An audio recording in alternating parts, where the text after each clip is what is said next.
Welcome to this Hope to Go. Today I want to talk to you about, can I be healed? Yes, absolutely yes, you can be healed. You know, for many people, we give up way too easy and way too soon when trouble comes knocking on our door. But I've discovered a few simple truths while pastoring. One, it's not a question of if suffering and sickness will visit our lives. It's really when. And second, nothing gets us out of our comfort zone like trouble. King David of old, he said in Psalms 119:71, "My suffering was good for me, for it taught me to pay attention to your decrees."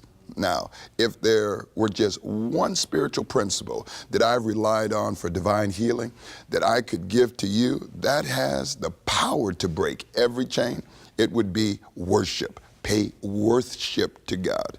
And nowhere is this truth illustrated in the Bible more clearly than Mark chapter 7, verse 24 and 30. It says, right away a woman who had heard about him came and fell at his feet. Do you see the worship that she's giving?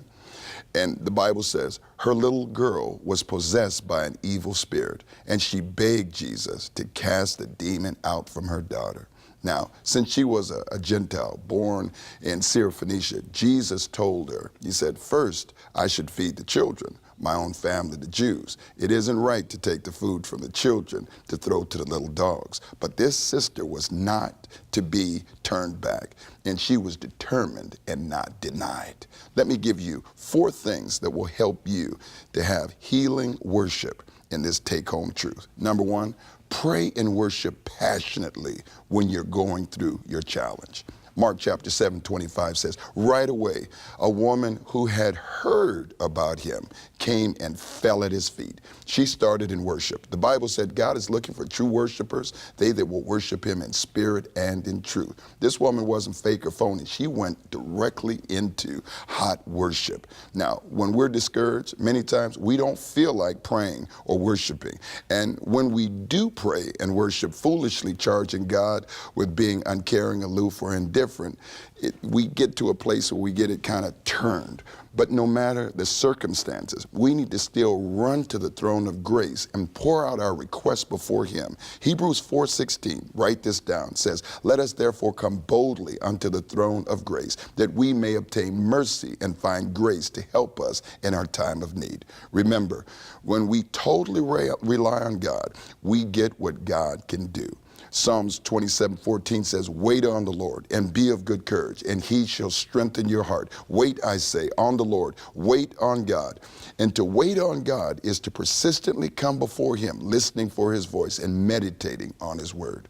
Second, rely on God's sovereignty. God is sovereign. Mark 7:28 says, she said to him, yes, Lord, but even the little dogs, the dogs eat the pieces that fall from the children's table. She wasn't going to be deterred.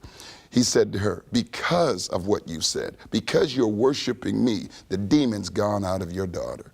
You know, discouraging circumstances may howl around us like a storm, but God promises to protect us and to look after the results. Romans 8:28 says it this way, and we know that all things work together for the good of them that love God, to them that are called according to his purpose.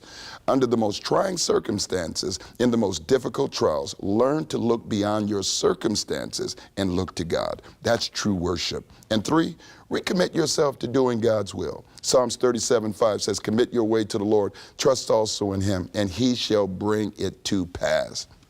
We must give up chasing our own will and wants and commit instead to fulfilling God's will. Proverbs 16:3, it says, commit your works to the Lord and your thoughts will be established. Now, this final one that I want to give you is this. Work tirelessly after you do that. Because Galatians 6:9 says, and let us not grow weary in well-doing, for in due season you will receive if you faint not.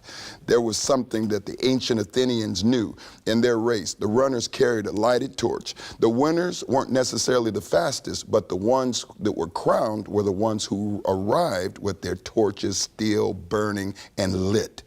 You've got to cross the line, but keep your torch burning because Jesus is going to bring you out. You can be healed, and that's your hope to go.